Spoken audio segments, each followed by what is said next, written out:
Saint Anastase le Ier fut pape à une époque de grande tension doctrinale et politique dans l'Église. Il fut élu évêque de Rome vers la fin du Ve siècle, après la mort du pape Cyrus.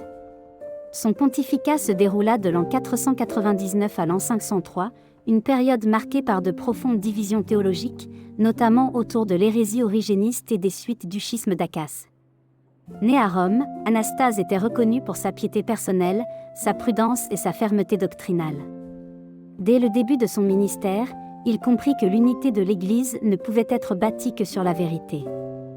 Il condamna clairement les écrits d'Origène qui avaient été déformés pour nier des vérités essentielles de la foi chrétienne, tout en appelant les fidèles à la charité et à la patience. Saint Jérôme, grand docteur de l'Église, parlait de lui avec admiration, le décrivant comme un homme de foi droite et de cœur humble. Anastase savait écouter, discerner et agir sans précipitation, mais sans compromis sur l'essentiel. Son gouvernement pastoral cherchait à guérir les blessures causées par les divisions plutôt qu'à les approfondir. À Rome, le pape Anastase encouragea la prière, la discipline ecclésiastique et la fidélité à la tradition apostolique. Il rappela aux prêtres et aux évêques l'importance de la cohérence entre la foi professée et la vie vécue. Son enseignement insistait sur la pureté de la doctrine, mais aussi sur la miséricorde envers les âmes troublées.